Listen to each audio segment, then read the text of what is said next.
श्री सच्चिदानंद सद्गुरु साईनाथ महाराज की जय।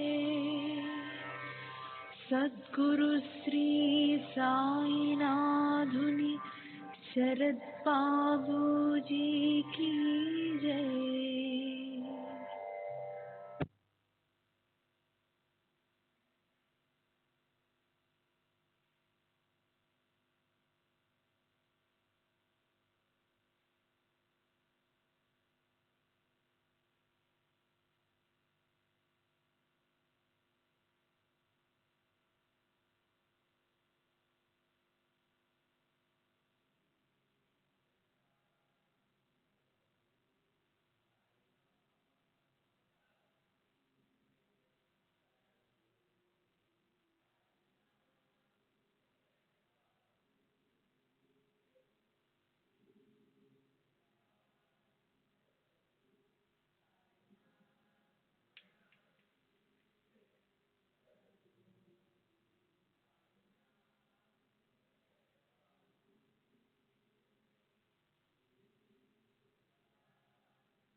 श्री सच्चिदानंद सद्गुरु साईनाथ महाराज की जय। सद्गुरु श्री साईनाथ धुनि शरद बाबू जी की जय। శ్రీ సాయి భక్త అనుభవ సంహిత జూలై 27వ తేదీ 1936. బాలకృష్ణ రామచంద్ర కైరికర్. వైదిక జీవనం. వయసు 70 సంవత్సరములు. బ్రాహ్మణుడు. కైరి. చితలికి 3 మైళ్ళ దూరం. నేను మొదట సాయిబాబా ఒక పిచ్చి ఫకీర్ అని విన్నాను. అది సుమారు 35 సంవత్సరాల క్రితం సంగతి. కానీ తరువాత అందరూ సాయిబాబాను గురించి గొప్పగా చెబుతుండడంతో, ఎలాగూ షిరిడీలో నాకు తెలిసిన కొంతమంది బ్రాహ్మణులు టాపా కులకర్ణి ఉన్నారు కనుక నేను బాబాను దర్శించేందుకు వెళ్ళాను. నేను అప్పట్లో ఒక గ్రామాధికారిని. అది నాకు వంశపారంపర్యంగా సంక్రమించింది. 1916లో ప్రభుత్వం వంశపారంపర్య గ్రామాధికారుల వ్యవస్థను రద్దు చేసింది. మొదట్లో ప్రజలు చితలి, జలగాం, రాంపూర్, నాథ్ పట్లాచా, వాడి, పింపుల్వాడి మీదుగా షిరిడీ చేరేవారు. చాలా కాలం నిరుపయోగంగా ఉండిన ఆ రోడ్డు ఇప్పుడు లేదు. బాబా నూనెకు బదులు నీటితో దీపాలు వెలిగించిన లీలను నేను చూశాను. దండేర్పూర్కు చెందిన దేశపాండే మాస్టరు బాబా మాటలు తరచూ వింటుండేవాడు. కానీ బాబా ఏం మాట్లాడారన్నది మాత్రం నాకు తెలీదు. నేను 1908లో సాయిబాబా వద్దకు వెళ్ళినప్పుడు మసీదులో నా పాదం క్రింద ఒక పైసా ఉన్నట్లు గమనించి దానిని తీసి బాబాకిస్తూ ఈ పైసా మీదే భద్రపరచుకోండి అన్నాను. బాబా ఆ పైసాను తిరిగి నాకిస్తూ, సరేలే, ఈ నాణ్యాన్ని ఇంటికి తీసుకెళ్ళు, దీనిని నీ పూజా గదిలో దేవతామూర్తుల మధ్య పెట్టుకుని పూజించుకో, నీకు శుభం కలుగుతుంది అన్నారు. నేను అలాగే దానిని ఇంటికి తీసుకెళ్లి పూజించాను. 3 సంవత్సరాల వరకు, అంటే 1911 వరకు నా పరిస్థితులు చాలా అభివృద్ధి చెందాయి. అంతకుముందు పగలు తింటే రాత్రి తినడానికి ఏమీ ఉండేది కాదు. అటువంటిది నాణ్యాన్ని పూజించడం మొదలుపెట్టిన తరువాత గ్రామాధికారిగా నా సంపాదనలో చాలా డబ్బు ఆదా చేసుకోగలిగాను. నా భార్యకు బంగారు గాజులు కూడా చేయించగలిగాను. ఒకసారి నేను ప్రయాణంలో అపవిత్రంగా ఉన్నందున నా పారాయణ గ్రంథాన్ని నా స్నేహితునికి ఇచ్చాను. బాబా ఇచ్చిన పైసా అందులోనే ఉంది. కొన్ని రోజుల తర్వాత ఆ పైసా పోయినట్లు కనుగొన్నాను. ఇది 1911లో జరిగింది. అప్పటి నుండి నాకు కష్టాలు మొదలయ్యాయి. పైసా పోయిన 6 నెలలకు నా భార్య మరణించింది. 1916లో నా గ్రామాధికారి పదవి పోయింది. 1917, 18లో మా అమ్మ కూడా మరణించింది. ఇప్పుడు నేను భిక్షాటనతో జీవిస్తున్నాను. నేను ప్రతి శ్రీరామనవమికి షిరిడి వెళుతుంటాను. ఆగస్టు 27వ తేదీ 1936. బడావే, కేర్ ఆఫ్ ఆనంద రామచంద్ర బడావే, ఎస్టేట్ బ్రోకర్, వయసు 64 సంవత్సరములు, బ్రాహ్మణుడు, నేవాస. ప్రస్తుత నివాసం మోతీచౌక్, రవివార్పేట్, పూనా. 30 సంవత్సరాల క్రితం మా మామగారైన వబాళే అహ్మద్ నగర్లో వకీలుగా పనిచేస్తుండేవారు. వీరు గొప్ప సాయి భక్తులు. మా మామగారు నానాసాహెబ్ చందోర్కర్ స్నేహితులు. నేనప్పుడు నేవాసలో ఉన్న మోహినీరాజు ఆలయ పూజారిగా పనిచేస్తున్నాను. నాకు ఒక కుమారుడు ఉన్నాడు. వాడికి ముందు వెనుక చాలా మంది పిల్లలు పుట్టారు, కానీ పుట్టిన కొంతకాలానికే మరణించారు. మా మామగారి ప్రోద్బలంతో నేను, నా భార్య బిడ్డను తీసుకుని షిరిడి వెళ్ళాము. మేము బాబాకు మా కష్టాలేమీ చెప్పుకోలేదు. నా భార్య మాత్రం మనస్సులో తనకు పుట్టబోయే పిల్లలు దీర్ఘాయువు కలిగి ఆరోగ్యంగా ఉండేటట్లు దీవించమని కోరుకుంది. బాబా ఆమె తలపై తమ హస్తాల నుంచి ఏమీ చింతపడవద్దు అని ఆశీర్వదించారు. ఆ తర్వాత మాకు 3 కుమారులు, 1 కుమార్తె పుట్టారు. ఒక కుమారుడు మాత్రం 17 సంవత్సరాల వయసులో చనిపోయాడు. మిగిలిన వారందరూ క్షేమంగా ఆరోగ్యంగా ఉన్నారు. బాబాను దర్శించినప్పుడు వారు నన్ను దక్షిణ అడిగారు. నేను ఇచ్చాను, కానీ మళ్ళీ మళ్ళీ అడిగి నా దగ్గరున్న డబ్బంతా తీసేసుకున్నారు. నేను వారికి మరో రూపాయి సమర్పిద్దామనుకున్నాను, కానీ ఇవ్వలేకపోయాను. మేము తిరిగి వచ్చిన తర్వాత నా భార్యకు ఈ విషయం చెప్పాను. కొన్ని సంవత్సరాల తరువాత ఆర్థిక ఇబ్బందులు నన్ను చుట్టుముట్టాయి. వృత్తిరీత్యా నేను కాళ్ళరిగేలా తిరిగినా ప్రయోజనం లేక కొద్దిపాటి డబ్బే లభించేది. ఆ సమయంలో నా భార్య నేను బాబాకు సమర్పించదలిచి ఇవ్వలేకపోయిన రూపాయి విషయం గుర్తు చేసింది. నేను వెంటనే బాబాకు మనీ ఆర్డర్ ద్వారా రూపాయి పంపాను. అప్పటి నుండి నా ఆర్థిక పరిస్థితి మెరుగుపడసాగింది. ఎలాంటి ఆర్థిక ఇబ్బందులు, కష్టాలు లేకుండా నిశ్చింతగా గడపసాగాను. ఇది జరిగి 20 సంవత్సరాలైంది. అప్పటికి బాబా సజీవులై ఉన్నారు. 1914లో నేను పూనా వచ్చాను. అక్కడ ఎస్టేట్ బ్రోకర్గా వ్యాపారం చేస్తున్నాను. నా కుమారులు కూడా చక్కగా వ్యాపారం చేసుకుంటున్నారు. శ్రీ సచ్చిదానంద సద్గురు సాయినాథ్ మహారాజ్ కీ జై. సద్గురు శ్రీ సాయినాథ్ శరద్ బాబూజీ కీ జై.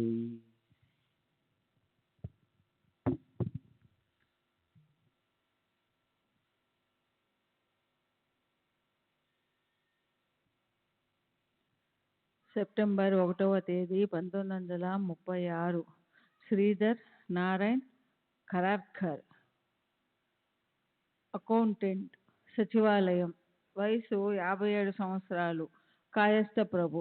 Number 37, Charni road, Thana. దైవభక్తి పరాయణుడైన మా తాతగారు నాకు చిన్నప్పటి నుండి భక్తిపూర్వకమైన విషయాలు, సనాతన ధర్మాలు బోధించారు. ఆ ప్రభావంతో నాకు ఆధ్యాత్మికతపై ఆసక్తి కలిగి సద్గ్రంథాలు చదువుతూ ఉండేవాడిని. ఒకసారి సాయి భక్తుడైన డిప్యూటీ కలెక్టరు శ్రీ అప్పా కులకర్ణి నాకు సాయిబాబా ఫోటో చూపించి వారి గురించి చెప్పారు. అలా నాకు మొదటిసారిగా శ్రీ సాయిబాబా గురించి తెలిసింది. ఒకరోజు నేను అనారోగ్యంతో ఉన్నప్పుడు దాబోల్కర్ సాయిలీలా మాసిక్ పత్రికలను, బాబా ఫోటోను, ఊదీని పంపారు. ఆ మరుసటి రోజు నుండి నా ఆరోగ్యము బాగయింది. అప్పటి నుండి నేను వారిని పూజించడం మొదలుపెట్టాను. క్రమేణా వారిపై భక్తి, విశ్వాసాలు పెరగసాగాయి. నాకు వచ్చిన ఒక కల వలన బాబాపై నమ్మకం ఏర్పడింది. దాబోల్కర్ పంపిన సాయిబాబా ఫోటోను పూజా గదిలో పెట్టడానికి తీసుకువెళ్ళాను. నేను ముందు నుండి పూజిస్తున్న అక్కల్కోట మహారాజ్ ఫోటో పక్కన బాబా ఫోటోను పెట్టడానికి ఉపక్రమిస్తున్నప్పుడు ముస్లిం ఫకీరైన సాయిబాబాను పవిత్ర హిందూ సాధువైన అక్కల్కోట మహారాజు పక్కన పెట్టడం భావ్యం కాదని మనసుకు తోచి దానిని కాస్త దూరంగా పెట్టాను. ఆ రోజు రాత్రి నాకు ఒక కల వచ్చింది. కలలోని విషయాలు ప్రొద్దున మర్చిపోయాను, కానీ నేను పూజ మొదలుపెట్టినప్పుడు ఆ విషయాలన్నీ ఒక్కసారిగా గుర్తుకు వచ్చాయి. కలలో నేను మరో వ్యక్తి వరండాలో కూర్చొని ఉన్నాము. ఒక ఫకీరు సాయిబాబా వలె దుస్తులు ధరించి మా వైపు వస్తున్నారు. వారిని ఆహ్వానించేందుకు నేను లేచి నిలబడ్డాను. నాలో భేదభావం పొడ చూపిందో ఏమో దానిని గమనించి నా పక్కనే ఉన్న వ్యక్తి, వీరు సాయిబాబా, వీరికి అక్కల్కోట మహారాజుకి తేడా లేదు, ఇద్దరిని ఒకేలా పూజించుకో అన్నాడు. ఈ విషయం గుర్తుకొచ్చిన వెంటనే సాయిబాబా ఫోటోను అక్కల్కోట మహారాజు ఫోటో పక్కనే పెట్టి పూజించసాగాను. అనతి కాలంలోనే బాబా దయ వలన నాకు, నా కుటుంబ సభ్యులకు బాబాపై భక్తి విశ్వాసాలు ఎన్నో రెట్లు వృద్ధి చెందాయి. నేను బాబాను గురించి లభ్యమైన పుస్తకాలన్నిటినీ చదివాను. నా భార్య, పిల్లలు కూడా బాబా నిత్య పూజ ఆరంభించారు. నేను ఇంట్లో లేని సమయంలో బాబా నిత్య పూజకు ఆటంకం కలగకుండా కుటుంబ సభ్యులలో ఎవరో ఒకరు శ్రద్ధగా పూజ నిర్వహించేవారు. చాలా సంవత్సరాల నుండి మా అమ్మ నా దగ్గర లేకుండా మరో చోట ఉండేది. బాబా అనుగ్రహం వల్ల ఆమె మనసు మారి నా దగ్గరకు వచ్చి నివసించసాగింది. మొదట్లో ముస్లిం ఫకీరైన సాయిబాబాను కొలవడం కానీ, షిరిడీ వెళ్ళి వారిని దర్శించడం కానీ ఆమెకు నచ్చేది కాదు. అందువల్ల ఆమెను వదిలి మేము మాత్రం షిరిడీ వెళ్ళేవాళ్ళం. కానీ బాబా ఆమెలో క్రమేణా పరివర్తన తెచ్చారు. 2-3 సంవత్సరాల తర్వాత 1933లో మా అమ్మ షిరిడీ సాయి మందిరాన్ని దర్శించాలన్న తన కోరికను నా భార్య, కుమార్తె వద్ద వెలిబుచ్చి షిరిడీకి తీసుకువెళ్ళమని అడిగింది. ఆమెలో వచ్చిన మార్పుని చూసి ఎంతో ఆనందించి ఆమెను షిరిడీకి తీసుకువెళ్ళాము. ఆమె షిరిడీలోని ప్రదేశాలు చూసి ఎంతో సంతోషించింది. సనాతన ఆచారాలను ఖచ్చితంగా పాటించే ఆమె బాబాను పూజించేందుకు తన ఛాందస భావాలను వదులుకుంది.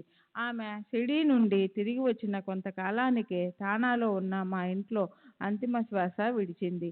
సాయిబాబా ఎంతో దయతో ఆమెలో మార్పు తెచ్చి చనిపోయే ముందు ఆమెకు తన సమాధి దర్శనం చేయించారు. బాబా నా పైన, నా కుటుంబం పైన చూపిన కరుణకు ఎన్నో దృష్టాంతాలు ఉన్నాయి, కానీ అవన్నీ చెప్పనవసరం లేదు. బాబా సదా నా వెంటే ఉంటూ నా అవసరాలను గమనిస్తూ నన్ను ముందుకు నడిపిస్తున్నారు. బాబా మా కుటుంబ సభ్యులపై ఎంత దయ చూపించేవారో కేవలం 2 దృష్టాంతాల ద్వారా తెలియజేస్తాను. నా రెండవ కుమారుడు గోవిందు షిరిడీ వెళ్ళి సమాధి మందిరాన్ని, ద్వారకామాయని చూడాలని తప్పించిపోయేవాడు. మాతో సన్నిహితంగా ఉండే శ్రీ జి.బి. దాతర్ కుటుంబం 1934 శ్రీరామనవమి ఉత్సవాలకు షిరిడీ వెళ్తున్నప్పుడు వారితో గోవిందును పంపాము. గోవిందు ద్వారకామాయికి వెళ్ళాడు. అక్కడ ఏ మూల నుంచున్నా మనలోకి చొచ్చుకొని పోయి చూస్తున్నట్లుగా ఉండే బాబా తైలవర్ణ చిత్రం వద్ద తానొక్కడే ఉన్నాడు. అతను అమిత ఆనందంతో ఆ చిత్రాన్ని చూస్తూ కళ్ళు మూసుకున్నాడు. అప్పుడు వచ్చావా అని ఆప్యాయమైన పలకరింపు ఒకటి వినిపించింది. కనులు తెరిచి చూశాడు. అక్కడెవరూ లేరు. తను ఒంటరిగా ఉన్నాడు. దయామయుడైన బాబానే తనను ప్రేమగా పలకరించినట్లు గ్రహించాడు. 8 సంవత్సరాల క్రితం నా కుమార్తె గర్భవతిగా ఉన్నప్పుడు ప్రసవానికి ఆమెను థానా నుండి 3 మైళ్ళ దూరంలోనున్న మా స్వగ్రామం ఖరక్కు తీసుకువెళ్ళాము. అక్కడ ఎలాంటి వైద్య సదుపాయాలు లేవు. ఆమెకు ప్రసవం కష్టమయ్యింది. గర్భంలోని శిశువు చనిపోయి ఉంటుందని, అందుకే బిడ్డ బయటికి రావటం లేదని నా భార్య చెప్పింది. ఈ మాటలు విన్న తర్వాత మాకు ఆందోళన ఎక్కువయింది. ఠానాలోనే ప్రసవం చేయించకుండా ఎలాంటి వైద్య సౌకర్యాలు లేని ఆ కుగ్రామానికి ఆమెను తీసుకొచ్చినందుకు మా బంధువులందరూ నన్ను తప్పు పట్టారు. అప్పుడు రాత్రి 2 గంటలయ్యింది. నా కుమార్తె నొప్పులతో తీవ్రంగా బాధపడుతుంది. అందరూ ఏం చేయడానికి తోచక ఆందోళన పడుతున్నారు. అకస్మాత్తుగా నాకు బాబా ఊది మహిమ గుర్తుకు వచ్చింది. నా భార్య వెంటనే బాబా ఊది తీసుకెళ్లి కూతురి నుదుటిపై రాసింది. ఊది రాసిన గంటలోగా సునాయాసంగా మృత శిశువు బయటపడింది. మా కుమార్తెకు ప్రమాదం తప్పింది. మా చింతలన్నీ తొలగిపోయాయి. ఉదయం డాక్టర్ వచ్చి బిడ్డ ఎలా బయటికి వచ్చింది అని ఆశ్చర్యపోయాడు. బహుశా వైద్య శిక్షణ లేని మంత్రసాని మొరటుగా చేతులు చొప్పించి బిడ్డను బయటికి లాగి ఉంటుందని, అలా చేయడం వలన సెప్టిక్ అయి తల్లి ప్రాణానికే ప్రమాదం ఏర్పడుతుందని చెప్పాడు. అలాంటి ప్రయత్నాలేమీ ఎవరూ చేయలేదని, మానవ ప్రయత్నం లేకుండా కేవలం బాబా ఊది మహిమ వల్ల మృత శిశువు బయటపడిందని తెలుసుకొని ఆ డాక్టరు అబ్బురపడ్డాడు. నా కుమార్తె ప్రసవించడానికి వారం రోజుల ముందు నా కుమారునికి ఒక కల వచ్చింది. కలలో బాబా కనిపించి నానా నానా అంటే నన్ను ఉద్దేశించి, అతడెక్కడున్నాడు, అతడెందుకు భయపడుతున్నాడు, నా ఊది రాయమని చెప్పు అన్నారట. ఈ విషయం నా కుమారుడు నాకు చెప్పాడు. కానీ నా కుమార్తె ప్రసవించలేక అవస్థపడుతున్నప్పుడు నాకు ఈ కల విషయం గుర్తుకు రాలేదు. అప్పటికప్పుడు స్ఫురించి ఊదిని ఆశ్రయించాను. ఆ తరువాత ఎంతో కాలానికి ఆ విషయం గూర్చి ఆలోచిస్తూ ఉండగా అర్థమైన విషయం ఏమిటంటే, సాయిబాబా వారం రోజుల ముందే నా కుమార్తెకు రాబోయే ప్రమాదాన్ని కల ద్వారా హెచ్చరించి దానిని నివారించే మార్గాన్ని కూడా సూచించారు. కానీ నేను ఆ కల విషయం మర్చిపోయినప్పుడు నాకు ప్రేరణనిచ్చి ఊది పెట్టేటట్లు చేశారు. మా అమ్మాయిలిద్దరూ శ్రద్ధతో బాబాను పూజిస్తూ రోజు హారతి ఇస్తారు. సెప్టెంబర్ 12వ తేదీ 1936. శ్యామారావు రావుజీ సోత్రి. రికార్డ్ గుమస్తా, జిల్లా కోర్టు. వయసు 55 సంవత్సరాలు. కాయస్థ ప్రభు, ఠానా. నేను సుమారు 1909లో ఒకే ఒకసారి సాయిబాబాను దర్శించాను. వారికి నమస్కరించి వారి సన్నిధిలో కూర్చొని ఉండగా నా మదిలో ఒక ప్రశ్న ఉదయించింది. బాబా వెంటనే నన్ను ఆలయంలో పురాణం చెప్తున్న భాయి అనే ఆమె దగ్గరకు వెళ్ళమన్నారు. నేను ఆలయానికి వెళ్ళాను. అక్కడ 50 సంవత్సరాల ఒక బ్రాహ్మణ స్త్రీ పురాణ పఠనం చేస్తూ ఉంది. నేను అక్కడ కూర్చొని వినసాగాను. అప్పుడు ఆమె చదువుతున్న భాగమే నా ప్రశ్నకు సమాధానం అయ్యింది. ఆ విధంగా బాబా తమ విశిష్ట పద్ధతిలో నా ప్రశ్నకు సమాధానం ఇచ్చాడు. సెప్టెంబర్ 12వ తేదీ 1936. Sadashiv Trimbak Vidavkar, retired goods clerk, GIP railway. వయసు 68 సంవత్సరాలు. కాయస్థ ప్రభు, మహాగిరి, థానా. 28 సంవత్సరాల క్రితం అంటే సుమారు 1909లో నేను దాదర్లో రైల్వే గుమస్తాగా పనిచేసేవాడిని. నా దూరపు బంధువు అయిన తమానే సాయి భక్తుడు. అతను నన్ను షిరిడీకి వెళ్ళి సాయిబాబాను దర్శించమని ప్రోత్సహించాడు. 1909 ప్రాంతంలో నేను సాయిని దర్శించదలచి తమానాతో పాటు కోపరగాం స్టేషన్ చేరాను. బాబాను దర్శించి తిరిగి కోపరగాం రావడానికి రాను పోను టాంగాను మాట్లాడుకొని షిరిడీ చేరాము. మేము తినడానికి 2 మామిడి పండ్లను టాంగాలోనే ఉంచి మిగిలిన మామిడి పండ్లను, కొంత పొగాకును, రాగి నాణ్యాలను నేను బాబాకు సమర్పించాను. బాబా, ఆ 2 మామిడి పండ్లు ఏవి, వాటిని ఎందుకు అక్కడ ఉంచారు, వాటిని తీసుకురండి అన్నారు. మేము వారి సర్వజ్ఞతకు ఆశ్చర్యపడి వాటిని కూడా తెచ్చి సమర్పించాము. అక్కడున్న భక్తులతో పండ్లన్నిటినీ కోసి ప్రసాదంగా పంచమని బాబా ఆదేశించారు. ఆ తర్వాత బాబా చిలుం పీల్చారు. అప్పుడు సమయం ఉదయం 11 గంటలయ్యింది. ప్రతిదినం నాకు ఉదయం 9 గంటలకే భోంచేసే అలవాటు ఉంది. ఆ రోజు భోంచేయనందువల్ల కడుపు నకనకలాడుతుంది. కానీ నా ఆకలి విషయం ఎవరికీ చెప్పలేక అలాగే కూర్చొని ఉన్నాను. అదే సమయంలో ఒక భక్తుడు ఒక పేడాల ప్యాకెట్ తెచ్చి బాబాకు కానుకగా వారి ముందుంచారు. సాధారణంగా బాబా ఏమీ తాకరు. కానీ ఆ రోజు ఆ ప్యాకెట్ ఇచ్చిన వెంటనే తీసుకొని విప్పారు. అందులో పెద్ద పెద్ద పేడాలున్నాయి. వారు ఒక దానిని నా ఒడిలోకి విసిరారు. నేను కొన్ని అడుగుల దూరంలో కూర్చొని ఉన్నాను. అది బాబా ప్రసాదమని, బాబా కానుకగా ఇంటికి తీసుకువెళ్ళేందుకు ఇచ్చారని దానిని నేను అక్కడే తినకూడదని అనుకున్నాను. పేడాను నేను చేతిలో పట్టుకొని ఉండడం చూసి బాబా అదిచ్చింది దాచుకోవడానికి కాదు అన్నారు. నేను దానిని తిన్నాను.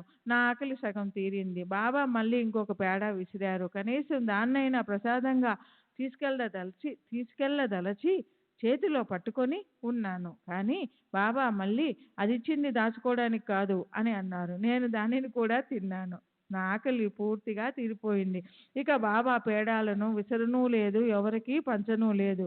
బాబా మొదట నా ఆకలి విషయం, తర్వాత నా అర్ధాకలి విషయం, ఆ తర్వాత నా ఆకలి పూర్తిగా తీరిపోయిన విషయం నేను చెప్పకపోయినా తెలుసుకున్నారు. మధ్యాహ్న ఆర్తి జరిగిన తర్వాత నాకు తమానేకు భోజనం విషయం సమస్యగా తయారయ్యింది. అప్పుడు వంట చేసుకుని తినడానికి సమయం మించిపోయింది. కానీ త్రికాలాగ్నులైన బాబాకు మేము అక్కడికి వస్తున్న విషయం ముందే తెలుసు. అందుకే ఆ రోజు ఉదయం రిటైర్డ్ మమల్దాదారు ఇంటికి బాలాసాహెబ్ బాటే కాబోలు తాము ఆ రోజు భోజనానికి వస్తున్నట్లు బాబా చెప్పారట.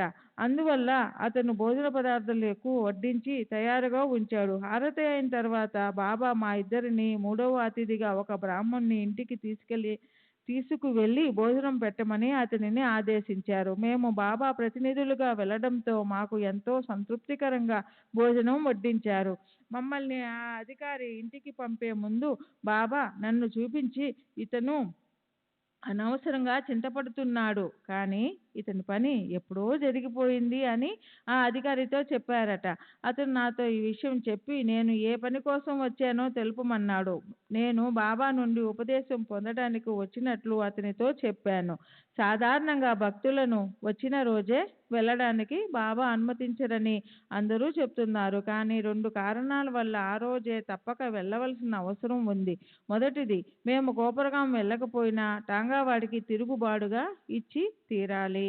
రెండవది, నేను ఆఫీసులో అనారోగ్యంగా ఉందని చెప్పి రావడంతో మరుసటి ఉదయం దాదర్లోని రైల్వే మెడికల్ ఆఫీసర్ ఎదుట హాజరు కావాల్సి ఉంది. మధ్యాహ్నం మమ్మల్ని తిరిగి కోపరగాం తీసుకెళ్ళడానికి టాంగావాడు తొందరపడసాగాడు. మేము అతడిని మరికొంతసేపు ఆగమని చెప్పి మసీదులోనికి వెళ్ళాము. ఈలోపు టాంగావాలా అక్కడికి కూడా వచ్చాడు. బాబా అతని వైపు చూసి తొందరేమిటి అని చెప్పి పంపివేశారు. నా రెండవ ఇబ్బంది కూడా బాబాకు తెలుసు కాబట్టి మాకు సెలవు ప్రసాదించారు. బాబా నన్ను ఊదీ తీసుకుని వెళ్ళమన్నారు. నేను ఊదీ తీసుకుని బయలుదేరాను. నేను మసీదు నుండి వచ్చేటప్పుడు చింతపడకు, నీ పని పూర్తయింది అన్నారు. నేను వచ్చింది బాబా నుండి ఉపదేశం పొందడానికి, కానీ వారు నాకు ఏ ఉపదేశం ఇవ్వలేదు. మరి పూర్తయింది అని చెప్తున్న పనేమిటో నాకు అర్థం కాలేదు. నేను దాదాపు తిరిగి వచ్చాను. 7-8 రోజుల తర్వాత నాకు ఒక కల వచ్చింది. ఆ కలలో ఇండోర్లో నివసిస్తున్న మా వంశగురువు నాకు ఉపదేశం ఇవ్వడానికి మా ఇంటికి వచ్చినట్లు కనిపించింది. నాకు వారు వస్తున్నట్లు ఏ ఉత్తరం కానీ సందేశం కానీ లేదు. కానీ ఈ కల వచ్చిన కొన్ని రోజులకు అకస్మాత్తుగా మా వంశగురువు ఆఫీసుకు వచ్చారు. నేను వారిని సాధారణంగా ఆహ్వానించి ఇంటికి తీసుకెళ్ళాను. నాకు వచ్చిన కల విషయం ఆయనకు తెలిపాను. ఈ కల విషయం తనకు తెలుసునని, తాను వచ్చింది ఉపదేశం ఇవ్వడానికేనని చెప్పారు. కానీ ఆ విషయం అప్పటికే ఎలా తెలుసో చెప్పలేదు.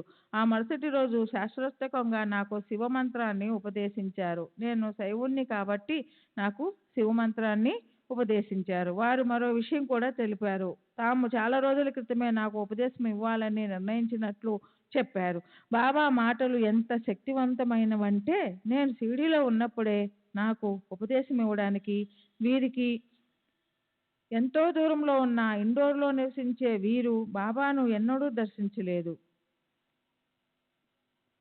షిరిడీలో ఉన్నప్పుడే నాకు ఉపదేశం ఇవ్వడానికి వీరికి, అంటే షిరిడీకి ఎంతో దూరంలో ఉన్న ఇండోర్లో నివసించే వీరు బాబాను ఎప్పుడు దర్శించలేదు. బాబా ప్రేరణ కలిగించారని, అందుకే నా పని పూర్తయినట్లు బాబా చెప్పారని గ్రహించాను.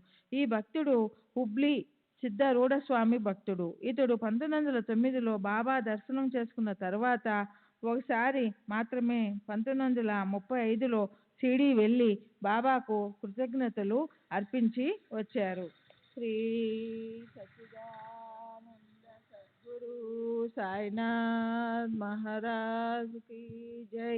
सद्गुरु श्री साईनाथ ఆధుని శరత్ బాబూజీకి జై.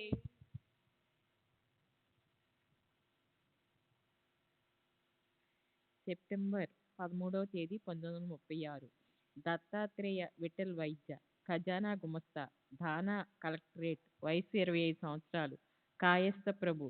తండ్రి విఠల్ ఎన్ వైద్య, థానా. నా తండ్రి విఠల్ ఎన్ వైద్య రిటైర్డ్ రైల్వే ఉద్యోగి. కరాచీలో నివసిస్తుండేవారు. వారు ఎప్పటి నుండో సాయిబాబా భక్తులు. కానీ ఆయన బాబాతో తనకున్న అనుభవాలను ఇతరులతో పంచుకోవడానికి ఇష్టపడేవారు కాదు. మా నాన్న మొదటి షిరిడీ యాత్ర నా చిన్నతనంలో జరిగింది. అప్పటి విషయాలు గుర్తుంచుకునే వయసు కూడా నాకు లేదు. షిరిడీ బయలుదేరే రోజు నా సోదరి షబుకు తీవ్రంగా జ్వరం వచ్చింది. అనారోగ్యంతో ఉన్న పసిబిడ్డను తీసుకుని ప్రయాణం చేయడం మంచిది కాదని బంధువులందరూ చెప్పారు. కానీ మా నాన్న లెక్క చేయకుండా బాబాపై ఉన్న నమ్మకంతో అందరినీ తీసుకుని బయలుదేరాడు. మేము కళ్యాణ్ స్టేషన్ చేరేటప్పటికి షబుకు జ్వరం తగ్గిపోయింది. ఆ విధంగా మా నాన్న బాబాపై పెట్టుకున్న నమ్మకం బలపడింది. మా నాన్న మసీదుకి వెళ్లి బాబాను దర్శించుకున్నాడు. ఆయన మరుసటి ఉదయం ఉద్యోగ విధులకు హాజరు కావాల్సి ఉంది. సరైన సమయానికి బొంబాయి చేరుకోవాలంటే తాను వెళ్లదలిచిన రైలును కోపర్గాంలో అందుకోవాలి. మా నాన్న బాబా వద్దకు వెళ్లి అనుమతి కోరాడు. ఆ మరుసటి దినం ఆఫీస్కి వెళ్లవలసి ఉన్నందున వెంటనే బయలుదేరాలని కూడా విన్నవించుకున్నాడు. కానీ బాబా అనుమతి ఇవ్వలేదు. దాదాపు 4 గంటల పాటు షిరిడీలోనే ఉంచిన తరువాత వెళ్ళమని ఆదేశించారు. అప్పుడు కోపర్గాం స్టేషన్కి వెళ్ళినా ప్రయోజనం ఉండదు. రైలు ఎలాగూ వెళ్ళిపోయి ఉంటుంది. మా నాన్నకు ఏం చేయాలో తోచలేదు. ఒకసారి బాబా ఆజ్ఞ ఇచ్చిన తర్వాత అక్కడ ఉండకూడదని భక్తులు చెప్పడంతో ఆయన కోపర్గాంకు బయలుదేరాడు. అనూహ్యంగా మా నాన్న ఎక్కవలసిన రైలు 5 గంటలు ఆలస్యంగా నడుస్తూ ఆయన స్టేషన్ చేరిన తర్వాతే వచ్చింది. బాబా సర్వజ్ఞతకు మా నాన్న ఆశ్చర్యపోయాడు. ఆయన సకాలంలో బొంబాయి చేరాడు. 1933-34 సంవత్సరంలో మా నాన్న అనారోగ్యానికి గురయ్యాడు. తీవ్రమైన న్యూమోనియా వ్యాధితో మంచాన పడ్డాడు. ఆయనకు చికిత్స చేస్తున్న డాక్టర్ చిప్కర్ మా నాన్న కోలుకుంటాడనే ఆశ వదులుకున్నాడు. 21 రోజులు గడిచినా జ్వర తీవ్రత తగ్గలేదు. మా నాన్న అంతటి అనారోగ్యంలోనూ నిరంతరం బాబానే ప్రార్థిస్తూ గడుపుతున్నారు. 21వ రోజు రాత్రి 9 గంటల సమయంలో ఆయనకు బాబా భౌతికంగా దర్శనమిచ్చారు. ఆయన పడక పక్కనే మేమందరం ఉన్నా మాకెవరికీ ఏమీ కనిపించలేదు. బాబా వచ్చారు. వారు రొట్టెలు ఉల్లిపాయ అడుగుతున్నారు అని మా నాన్న అరిచారు. మాకేమో బాబా కనిపించలేదు. బహుశా నాన్నగారు జ్వర తీవ్రతలో పలవరిస్తున్నారనుకుని రొట్టె ఉల్లి తీసుకువెళ్ళలేదు. దాంతో మా నాన్న కోపంతో మమ్మల్ని అందరినీ బయటికి వెళ్ళమన్నారు. మేం గది బయటికి వచ్చి లోపల ఏం జరుగుతుందో వినపడేలా నిలబడ్డాము. అప్పుడు లోపల బాబా మా నాన్నతో మాట్లాడడం వినిపించింది. ఇంకా ఎవరో అజ్ఞాత వ్యక్తులు ఇద్దరిని బాబా వెళ్ళిపోమని ఆజ్ఞాపిస్తున్నారు. కానీ వాళ్ళు తమతో మా నాన్నను కూడా తీసుకుని వెళ్తామని చెబుతున్నారు. బాబా ఒప్పుకోలేదు. వాళ్ళని అక్కడి నుండి వెళ్ళిపోమని గద్దించి సట్కాతో నేలపై కొట్టారు. దానితో వాళ్ళు వెళ్ళిపోయినట్లు అనిపించింది.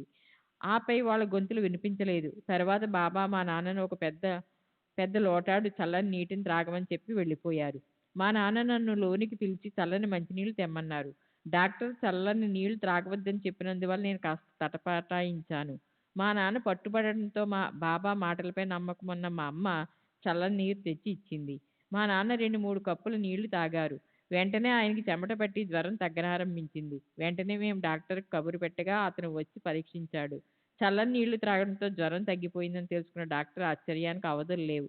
ఒక ఇంజెక్షన్ ఇచ్చి వెళ్ళిపోయాడు. తిరిగి మరుసటి రోజు వచ్చి పరీక్షించి ఇక వారికి ఏ ప్రమాదం లేదని తేల్చి చెప్పాడు.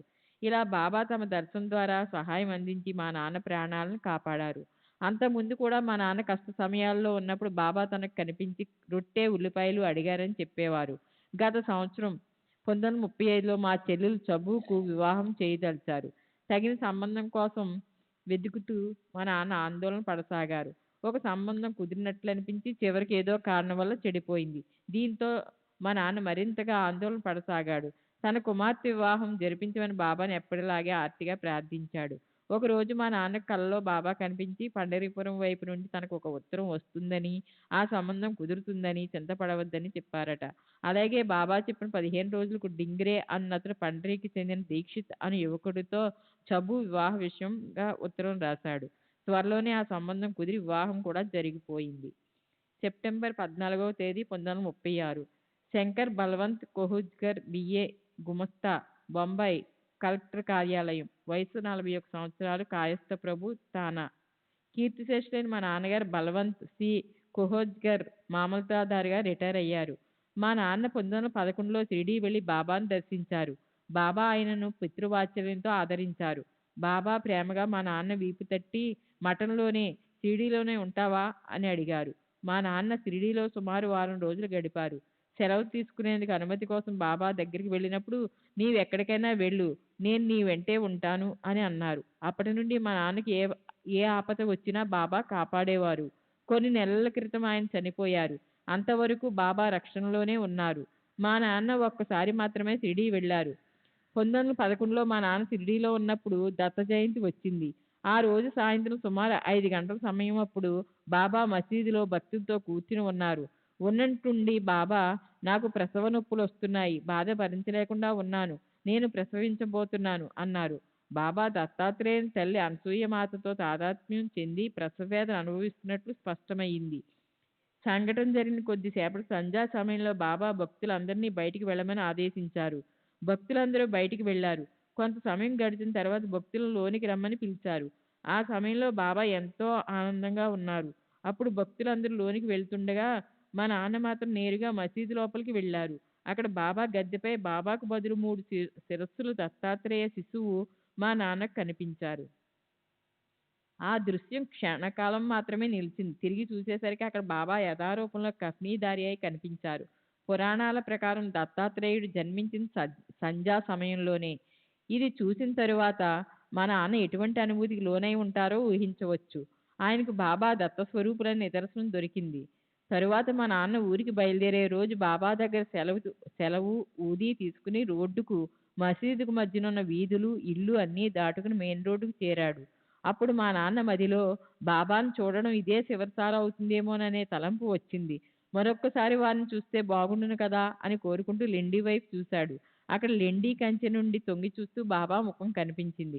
అద్భుతాలకెల్లా అద్భుతం. బాబాను తన మసీదులో దర్శించి వచ్చాడు. బాబా తనతో పాటు కానీ తనను అనుసరించి కానీ రాలేదు. అయినప్పటికీ బాబాను మరోసారి దర్శించాలనే కోరిక జనించిన మరుక్షణం మసీదుకు 100-150 గజాల దూరం ఉన్న లిండి వద్ద బాబా రూపం కనిపించింది. మా నాన్న బాబాను చూడడం అదే చివరిసారి. అందుకే బాబా మా నాన్నతో వెళ్తున్నావా, మంచిది వెళ్ళు అన్నారు. అప్పుడు నేను మా నాన్నతో షిరిడీ వెళ్ళలేదు, కానీ పై అనుభవాన్ని ఆయన నాకు మరికొందరికి చెప్పాడు. బాబా వద్ద నాకున్న అనుభవాలు చాలా కొద్ది మాత్రమే. చిన్నప్పుడు నేను బాబా ఫోటోను జేబులో పెట్టుకుని ఉండేవాడిని. అప్పటి నుండి నా చదువులో జీవితంలో అంతా మంచే జరిగింది. తరువాత ఆ ఫోటోను మా చెల్లెలికి ఇచ్చాను. నేను ఇప్పటికీ బాబాను పూజిస్తూనే ఉన్నాను. 1930లో ప్రాణాంతకమైన సంఘటన ఒకటి జరిగింది. నేను విరోచనాలతో బాధపడుతున్నప్పుడు నిద్రమత్తులో నీళ్లు అనుకుని ఫినాయిల్ను త్రాగేశాను. ఇది ప్రమాదానికి దారి తీసింది. 4 రోజులు స్పృహ లేకుండా పడి ఉన్నాను. నాకు చికిత్స చేస్తున్న డాక్టర్ చెప్పారు నేను చనిపోతానని భయపడ్డాడు. 4 రోజుల తర్వాత స్పృహ వస్తున్న సమయంలో నాకు ఒక దృశ్యం కనపడింది. పహిల్వాన్లా కనిపించే ఒక ముస్లిం యువకుడు నేను పడుకుని ఉన్న గది గోడలను నేలను బెత్తంతో కొడుతూ కనిపించాడు. నా దైవం శ్రీ సాయిబాబానే వచ్చి నా ప్రాణాలను కాపాడారని నిర్ధారించుకున్నాను. 1934లో నాకు షిరిడీ వెళ్ళి బాబా సమాధిని ద్వారకామాయిని దర్శించాలని బలమైన ప్రేరణ కలిగింది.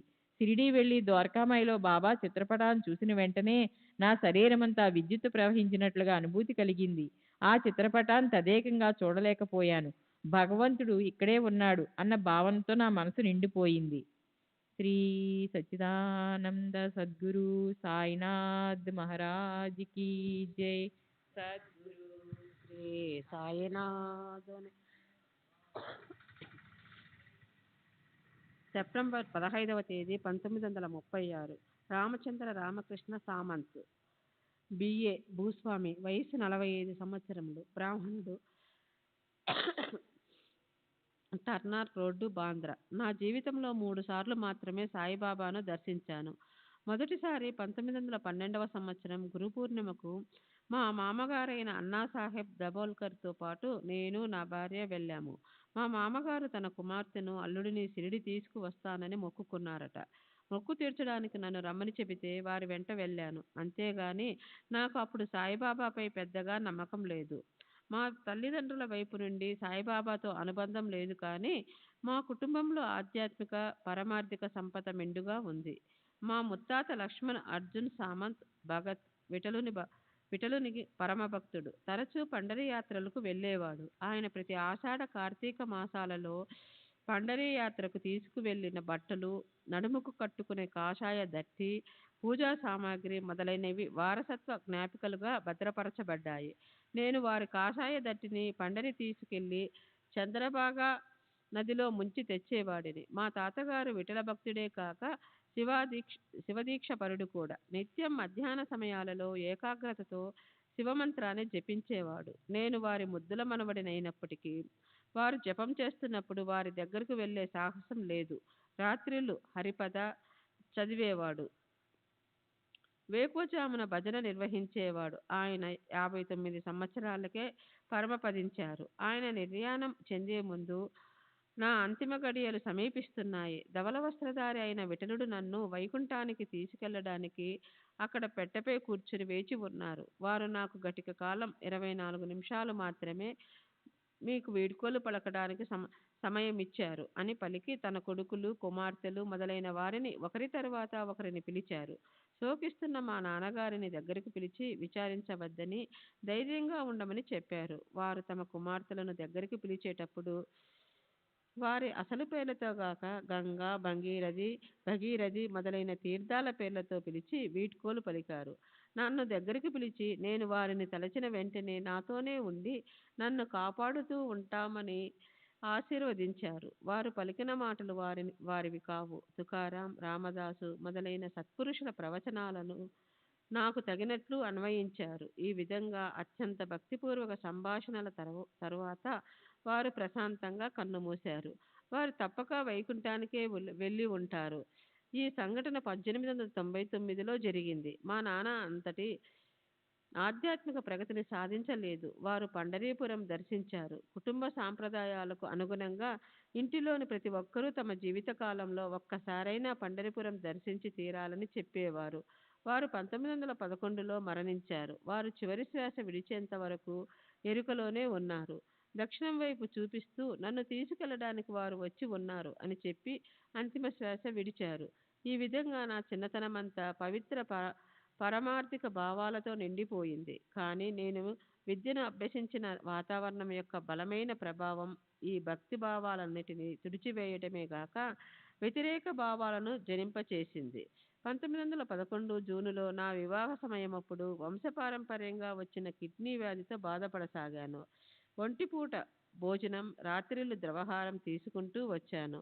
అప్పుడే బాబా మహిమల గురించి వినడం వల్ల సాయి భక్తి బీజాలు మొలకెత్తసాగాయి. కానీ ఆధ్యాత్మికత పట్ల ఉన్న వ్యతిరేకత పోయి స్తబ్దత మాత్రం కొనసాగుతుంది.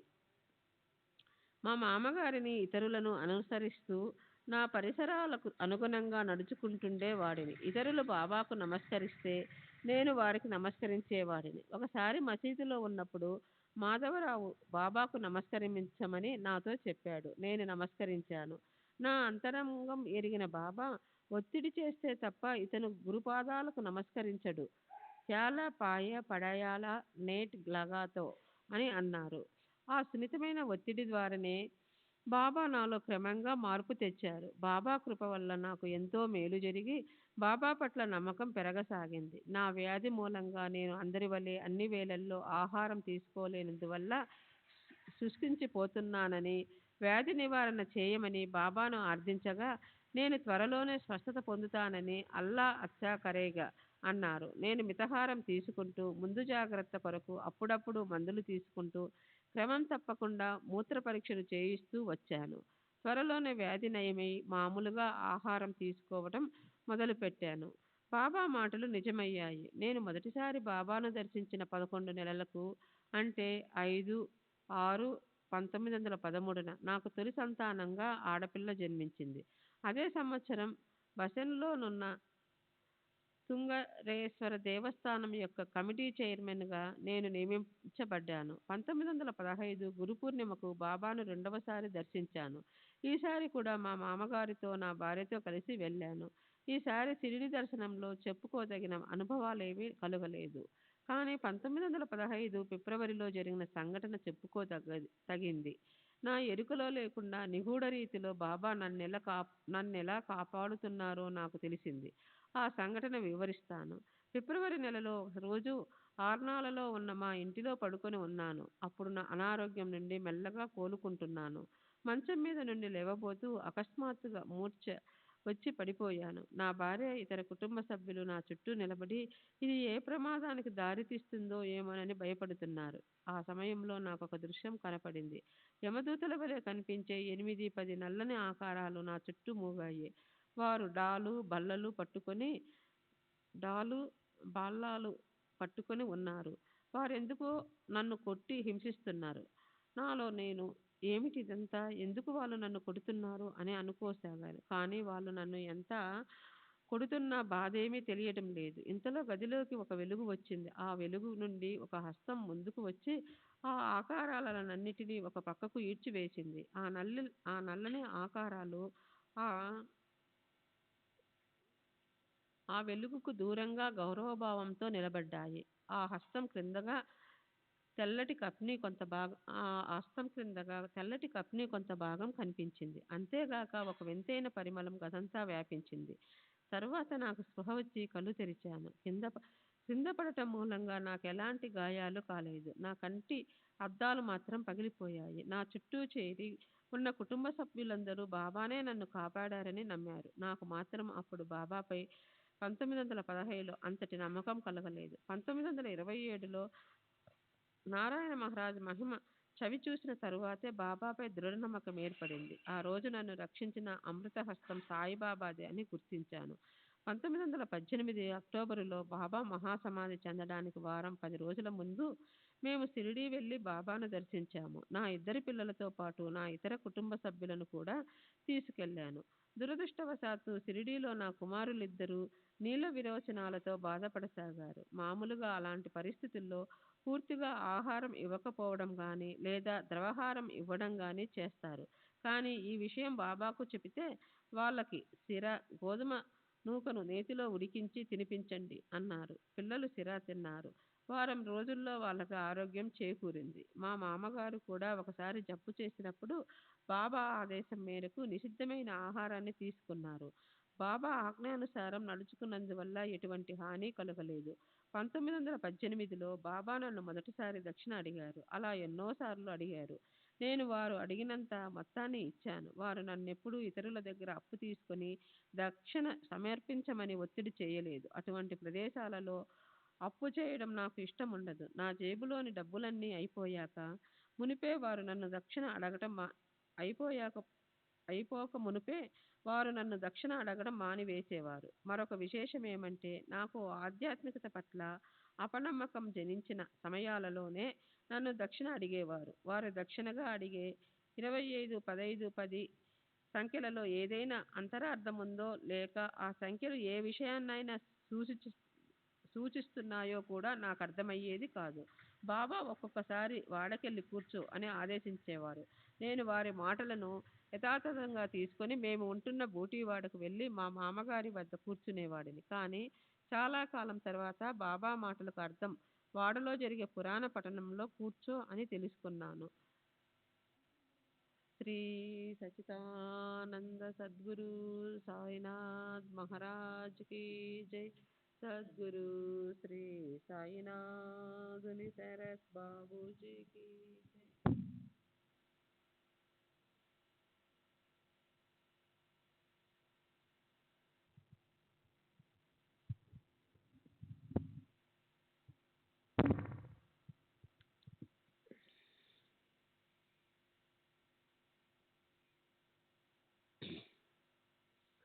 మానవత్వం, దైవత్వం కలగలిసిన స్వరూపమే శ్రీ సాయిబాబా. దైవత్వం, దైవశక్తులు వారిలో ఒక భాగమని నా అభిప్రాయం. బాబాపై నాకు ఇలాంటి గొప్ప విశ్వాసం కలగడానికి మరో సంఘటన దోహదపడింది. 1926 ఆగస్టులో నా కుమారుల్లో ఒకనికి తీవ్ర అనారోగ్యం కలిగి దీర్ఘకాలం కొనసాగింది. ఆ సమయంలో ప్రముఖ డాక్టర్లు వచ్చి పరీక్ష చేశారు. పిల్లవాడికి వచ్చిన వ్యాధిని ఎవరూ సరిగ్గా నిర్ణయించలేకపోయారు. ఒక్కొక్కరు ఒక్కొక్క వ్యాధిగా నిర్ణయించి మందులు ఇవ్వసాగారు. ఏ ఒక్కటి పిల్లవాడి వ్యాధి నయం చేయలేకపోయింది. 1927 అక్టోబర్ నాటికి డాక్టర్ వాడికిక నయం కాదని తేల్చేశారు. వాడిపై మేమందరము ఆశలు వదులుకున్నాం. అప్పుడు మా వదిన పిల్లవాడిని బేడ్గాంపేటలోనున్న నారాయణ మహారాజ్ దగ్గరకు తీసుకెళ్తే బాగుంటుందని చెప్పింది. ఆమె సలహా మేరకు పిల్లవాడిని మహారాజ్ దగ్గరకు తీసుకెళ్ళాం. మహారాజ్ వాడిని ఆశీర్వదిస్తూ, అతడికి నయమవుతుంది, ఈ తీర్థం తీసుకోండి అన్నారు. అదొక గొప్ప మలుపు. అంతకుముందు చికిత్స చేసిన డాక్టరు మందులు మార్చడంతో పిల్లవాడు క్రమంగా కోలుకోసాగాడు. 6 నెలలకు ప్రమాదం తగ్గిపోయింది.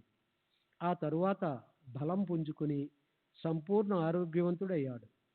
నారాయణ్ మహారాజ్ నోటి నుండి వెలువడిన అమృతతుల్యమైన మాటలే ఆ మలుపుకు కారణమని నేను సంపూర్ణంగా నమ్మాను. నారాయణ్ మహారాజ్ శ్రీ సాయిబాబా లాంటి సత్పురుషులను సామాన్య మానవమాతృలుగా పరిగణించడం సరికాదని నాకు అర్థమైంది. సామాన్యులకు అందని ఉన్నత స్థాయిలో ఉన్న ఆ మహాత్ములు టెన్నిసన్ అను మెమోరియం అనే కవితతో చెప్పినట్లు దైవత్వం మానవత్వం కలబోసిన దివ్యమూర్తులు. 1930లో సాధు సత్పురుషులు అద్భుత శక్తుల గురించి నాకు ఎక్కువగా అవగతమైంది. తుంగరేశ్వర్ ఆలయంలో నాగబువా అను సాధువు నివసిస్తూ ఉండేవాడు. అతను గంజాయి పీల్చేవాడు. అతను 1930లో తుంగరేశ్వర్లో మరణించాడు. ఆ రోజు రాత్రి నేను బాంద్రాలోని నా గదిలో కలతగా నిద్రిస్తున్నాను. రాత్రి 11:30 గంటల ప్రాంతంలో నా ముక్కుకు ఘాటైన వాసన తగిలింది. అది ఎక్కువయ్యి గొంతులోనికి పోయి పొరపాటైనట్లు మెలకువ వచ్చింది. లేచి చూస్తే గదిలో నా భార్య మాత్రమే ఉంది. నీవు పొగ తాగుతావా అని నేను నా భార్యని అడిగాను. ఆమె విస్తుపోయి, మీరు ఏం మాట్లాడుతున్నారు అని కోపంగా అడిగింది. కానీ ఆ పొగవాసన ఇంకా వస్తూనే ఉంది. పొగ నా గదిలోనికి ఎలా వచ్చిందో నాకు అర్థం కాలేదు. చిత్రంగా నా భార్యకు మాత్రం పొగవాసన రాలేదు. మరుసటి ఉదయం నేను కారు నడుపుకుంటూ గ్రామంలో ప్రయాణిస్తున్నాను. తుంగరేశ్వర్ ఆలయానికి అప్పుడు చైర్మన్గా ఉన్నతను ఎదురుపడి నా కారు ఆపి, నాగబువా గత రాత్రి 12 గంటల ప్రాంతంలో మరణించాడని, అతని అంతిమ సంస్కారాలకు ఏమేమి ఏర్పాట్లు చేయాలో తెలుపమని అడిగాడు. నాగబువా దేహం విడిచి వెళ్లే ముందు నా గదికి వచ్చి వెళ్ళాడని అప్పుడు అర్థమైంది. నా గదిలో వచ్చిన పొగవాసన నాగబువా త్రాగే గంజాయి పొగవాసనగా నేను గుర్తించాను కూడా.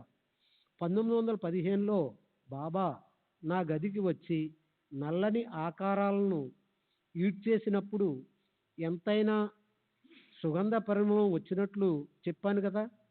ఆ పరిమళం బాబా వచ్చినప్పుడు మాత్రమే వస్తుందని కూడా గ్రహించాను. బాబా నా గత జన్మల వృత్తాంతం నా ముందే శ్రీ నానాసాహెబ్ నిమోన్కర్కు వివరించారు. కానీ నేను వాటిని స్పష్టంగా వినలేకపోయాను. ఆ వివరాలేవో నిమోన్కర్ను అడిగి తెలుసుకునేలోగా అతను మరణించాడు. శ్రీ సచిదానంద సద్గురు సాయినాథ్ మహారాజ్ కి జై. సద్గురు శ్రీ సాయినాథుని శరత్ బాబూజీ की जय.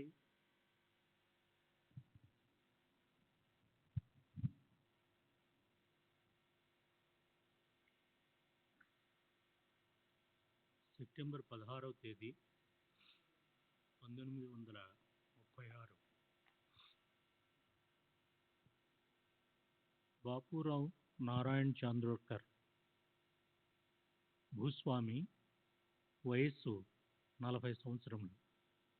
బ్రాహ్మణుడు. తండ్రి నారాయణ గోవింద్ ఉరఫ్ నానాసాహెబ్ చాందోర్కర్, గోగ్రోస్వాడి, డోంబ్లివి, కళ్యాణ్ దగ్గర జిఐపి. నాకు 4 సంవత్సరాల వయసున్నప్పుడు మా నాన్న నన్ను సాయిబాబా దగ్గరికి తీసుకువెళ్ళాడు. అప్పుడు మహల్సాపతి బాబా పాదాలకు, తలకు చందనం పూసి పూజించేవాడు. వారి నుదిటిపై ఎవ్వరు చందనం పూసేవారు కాదు. మొదటిసారిగా నేను అమాయకంగా మన దేవుళ్లకు దిద్దినట్లే వారి నొసటిపై చందనం దిద్దాను.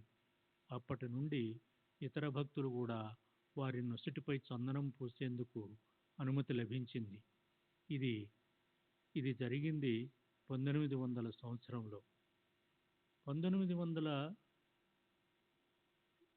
ప్రాంతంలో బాబా తనకు గీతలోని సంస్కృత శ్లోకాలకు అర్థం చెప్పారని మా నాన్న చెప్పాడు. వారు నిగూఢ నీతి కథలు, సాంకేతిక పరిభాష ఉపయోగించకుండా సామాన్యంగా పండితులు చెప్పే విధంగా బోధించారు. 1902 సంవత్సరం తరువాత నుండి బాబా నిగూఢమైన రీతిలో నీతి కథలు, సంజ్ఞలతోనూ మాట్లాడటం ప్రారంభించారట. బాబాకు సంస్కృతం తెలుసని వారు గీతలోని తద్విద్ధి ప్రణిపాతేన అనే శ్లోకానికి సరియైన అర్థం బోధించారని చెప్పారు. బాబా అద్వైతవాది అని మా నాన్న చెప్పారు. కానీ వారు బోధించిన అద్వైత సిద్ధాంతమేదో నాకు చెప్పలేదు. బాబా చేసిన చమత్కారాలు, చెప్పిన భవిష్యవాణి, ప్రవచనాలు మొదలైనవి స్వయంగా విన్నాము, చూశాము. కానీ తత్వం గురించి పెద్దగా పట్టించుకోలేదు. 1913 తరువాత భక్తులు అసంఖ్యాకంగా బాబా చెంత గుమిగూడేవారని, దీని వలన వారి ప్రశాంతతకు భంగం వాటిల్లిందని మా నాన్న చెప్పారు. బాబా ఒకసారి కన్నీటితో, నేను దేనినైతే విస్తారంగా ఇవ్వదలిచానో దానిని తీసుకునేవారే లేరు, నేను ఇవ్వలేనటువంటిదే వారు కోరుతున్నారు అని వాపోయారట. మా నాన్నగారికి జామ్నేర్కు బదిలీ అయింది. ఒకసారి బాబా మా నాన్నగారితో ఒక ఆసక్తికరమైన చమత్కారం గురించి చెప్పారు. 1903, 1904 ప్రాంతంలో జామ్నేర్లో మా అక్క మైనతాయి ప్రసవం కష్టమైనప్పుడు బాబా ఓ గోసావిచ్చే ఊదీ పంపి కాపాడారు. కానీ ఆ బిడ్డ పసితనంలోనే చనిపోయింది. మా అక్క చిన్న వయసులోనే ఇంకో సంతానం లేకుండా విధవరాలైంది. ఇది మా కుటుంబాన్నంతా విషాదంలో ముంచేసింది. మా నాన్నతో కలిసి మేమంతా షిరిడీ వెళ్ళాము. మా నాన్న బాధతో నిశ్శబ్దంగా బాబా ముందు కూర్చున్నాడు.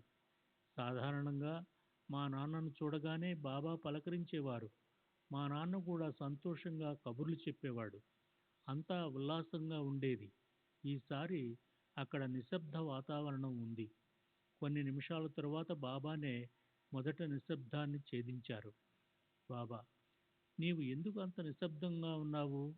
చాందోర్కర్: బాబా, మీకు అంతా తెలుసు. మేము మీ రక్షణలో ఉన్నప్పుడే ఈ దుర్ఘటనలు జరిగాయి.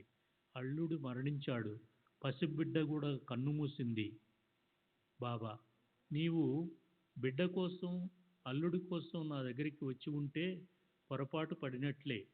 ఈ విషయంగా నా దగ్గరికి రానవసరం లేదు. ఇవన్నీ బిడ్డ పుట్టడం, బంధువులు మరణించటం వంటివి నా ఆధీనంలో లేవు. అవి పూర్వకర్మకనుగుణంగా జరుగుతుంటాయి. ఈ జగత్తును సృష్టించిన ఆ పరమేశ్వరుడు కూడా వాటిని మార్చలేడు. భగవంతుడు ఆ సూర్యుడిని గాని, చంద్రుణ్ణి గాని వాని నిర్ణీత ప్రదేశాలకు 2 గజాల అవతల నుండి ఉదయించమని శాసించగలడనుకుంటున్నావా? శాసించలేడు, శాసించడు కూడా. అలా జరిగితే అంతా తారుమారై గందరగోళం అయిపోతుంది. చాందోర్కర్: అయితే మీరు ఒకరికి కొడుకు పుడతాడని చెప్తారు, వారికి కొడుకు పుడతాడు. మరొకరికి ఉద్యోగం వస్తుందని చెప్తారు, వారికి ఉద్యోగం వస్తుంది. ఇవన్నీ ఎలా జరుగుతున్నాయి? ఇవన్నీ మీరు చేసే చమత్కారాలు కావా? బాబా: లేదు నాన్న, నేను ఏ చమత్కారాలు చేయను. మీకు గ్రామాలలో జ్యోతిష్కులున్నారు. వారు ఏవో గురించి చూసి ఓ 4-5 రోజుల ముందుగా భవిష్యత్తు గురించి చెప్తారు. వాటిలో కొన్ని జరుగుతాయి. నేను ఇంకా కొంచెం దూరం ముందుగా చూస్తాను. నేను చెప్పింది జరుగుతుంది అంతే. నాది కూడా ఒక విధమైన జ్యోతిష్యంలాగా కనబడవచ్చు. అయితే దీని ఆంతర్యం మీరు గ్రహించలేరు. మీకు భవిష్యత్తు తెలియదు కనుక అది నేను చెప్తే నేనేదో చమత్కారాలు చేస్తున్నానని అనుకుంటారు. ఈ సంఘటనలన్నీ నా అద్భుత శక్తికి నిదర్శనాలని తలచి నా పట్ల భక్తి గౌరవాలను చూపుతారు. నేను మీరు చూపే భక్తి గౌరవాలను ఆ భగవంతునికే సమర్పించి మీరు నిజంగా అనుగ్రహింపబడేలా చూస్తాను. బాబా ఎన్నో ప్రవచనాలు చెప్తుండేవారు. అవేవి నాకు ఇప్పుడు గుర్తులేవు. 1913-14లో మా నాన్న అనారోగ్య కారణంగా చాలా కాలం సెలవు పెట్టారు. ఈ సెలవులు వారు షిరిడీలోనే గడిపారు. మా అమ్మ కూడా నాన్నతో పాటు ఉంది. ఒకసారి వాళ్ళిద్దరూ బాబా ముందు కూర్చొని ఉన్నారు. నేను బాబాను పూజిస్తున్నాను. అప్పుడు బాబా: నేనిప్పుడు వెళ్ళిపోతున్నాను. నేను బాపు బిడ్డగా జన్మిస్తాను. అప్పుడు నానా తల లేదా చేయి ఇలా వణుకుతూ ఉంటుంది. మీ ఆతా జాన్ ఈన్ బాపూచే పోటీ జన్మ ఘే त्यावेळी నానాచి మాన్ ఆషి ఆషి హలత్ అసేల్ అని చెప్పి ముసలవాళ్ల తల ఎలా వణుకుతూ ఉంటుందో అలా తమ చేతిని ఊపి చూపించారు. ఇది విని మా నాన్న నాకు కొడుకు పుట్టే వరకు తాను జీవించి ఉంటానని తలచాడు. కానీ దురదృష్టవశాత్తు మా నాన్న 1921లోనే మరణించాడు. వారు తీవ్ర అనారోగ్యంతో ఉన్నప్పుడు బాబా అంతకు ముందు చెప్పిన విషయం గుర్తొచ్చి మా నాన్న కోలుకుంటారని అనుకున్నాను. ఎందుకంటే నాకు అప్పటికింకా వివాహం కాలేదు, కొడుకు పుట్టలేదు. కానీ విధి నిర్ణయం మరోలా ఉంది. మా నాన్న మరణించారు. నాకు 1922లో వివాహమైంది. మా నాన్న తల ఎన్నడూ వణకలేదు. నాకు తెలిసినంత వరకు బాబా వల్లించే మంత్రాలన్నీ సంస్కృతంలో కాక అరబిక్, పర్షియన్ భాషల్లో ఉండేవి. బాబా కొండాజీతో కలిసి పత్యా చదివేవారు.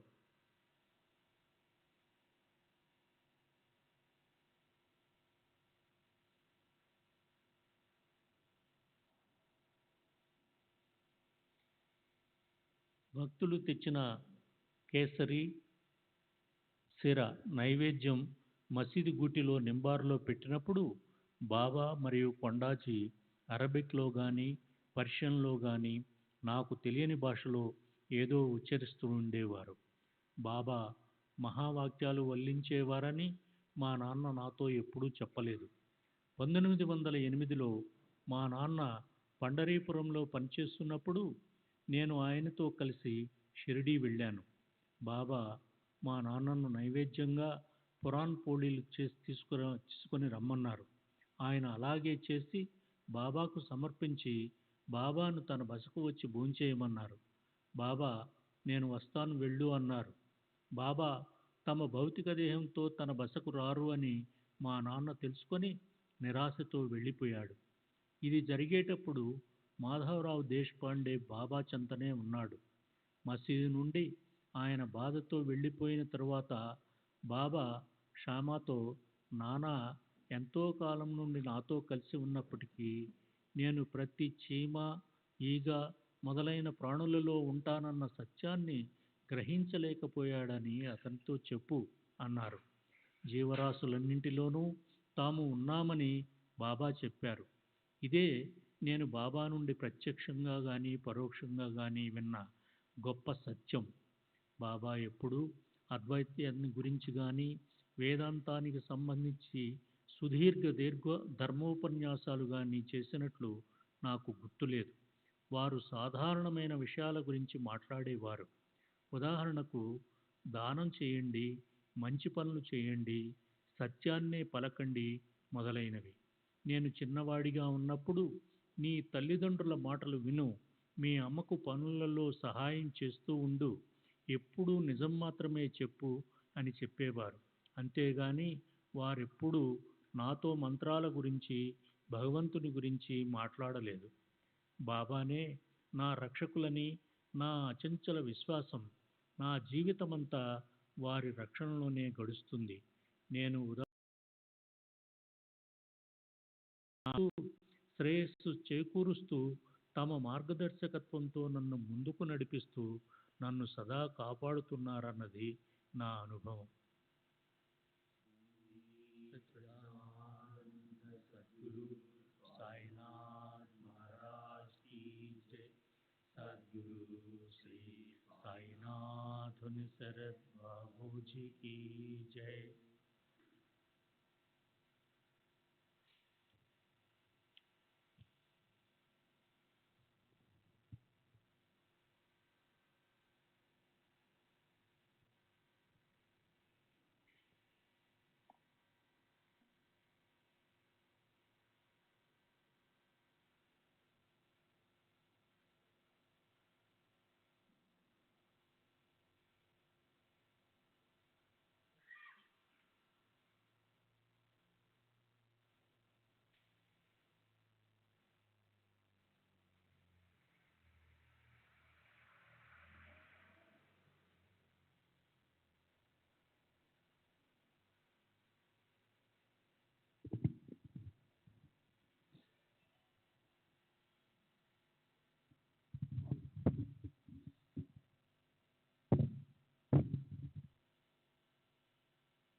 శ్రీ సచ్చిదానంద సద్గురు సాయినాథ్ మహారాజ్ కీ జై.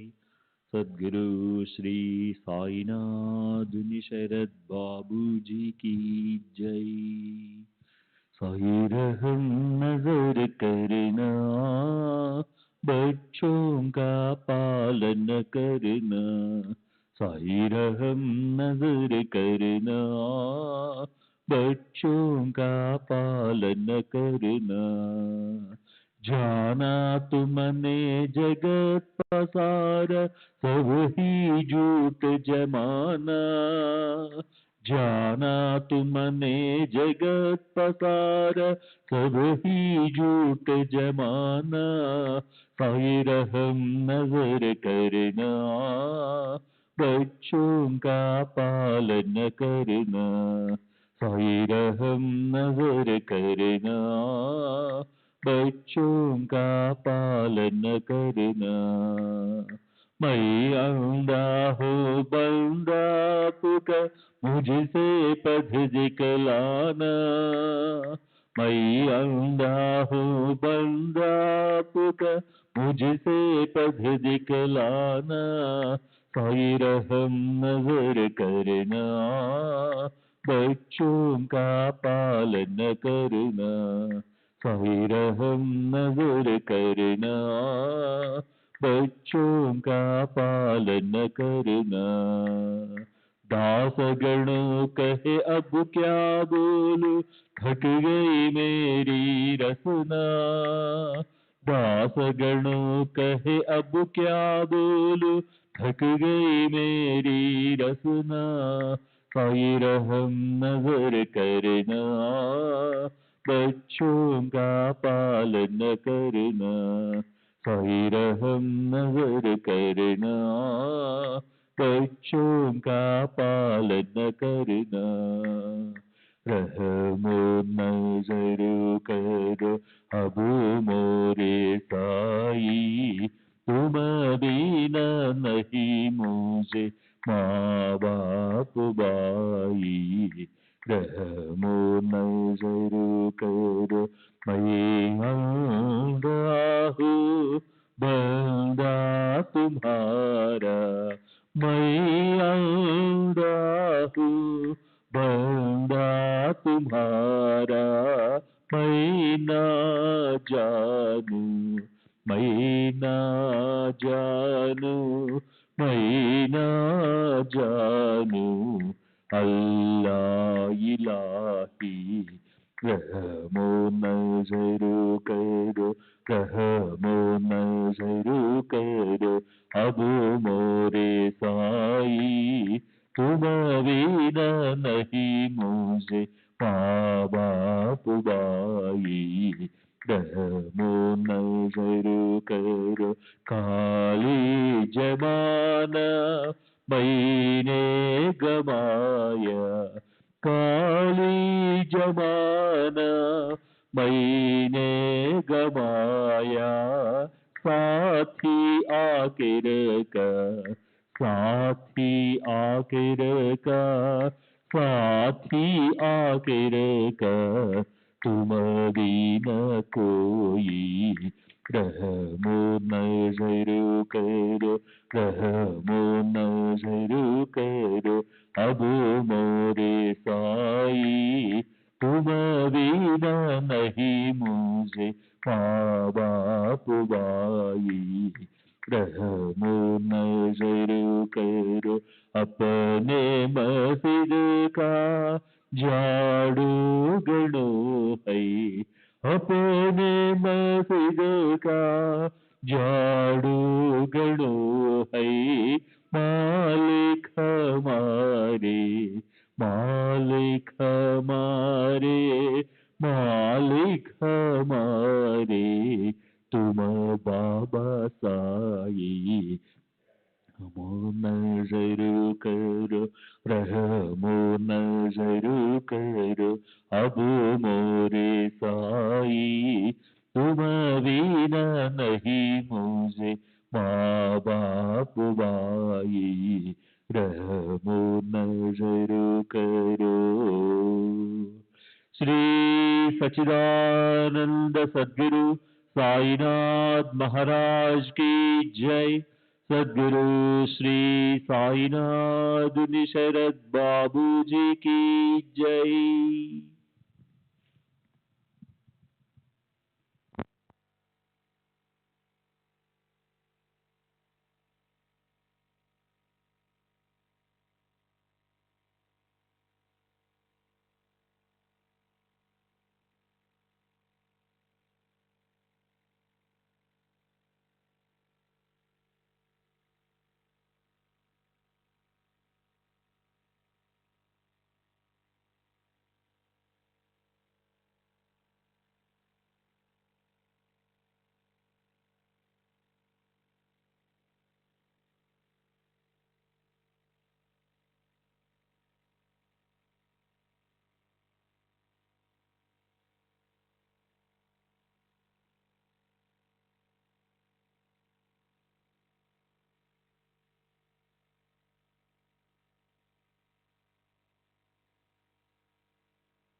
श्री सच्चिदानंद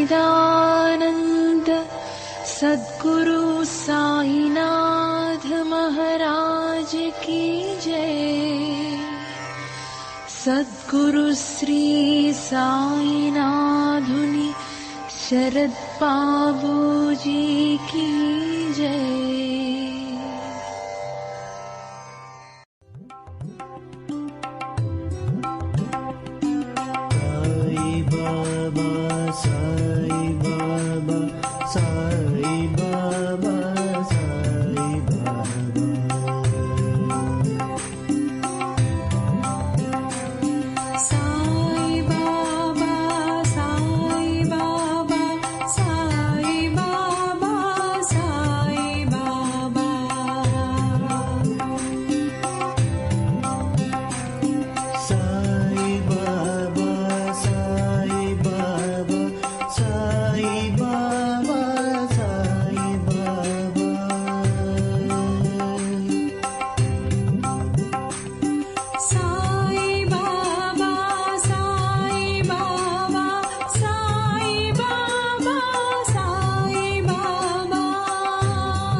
Sai Baba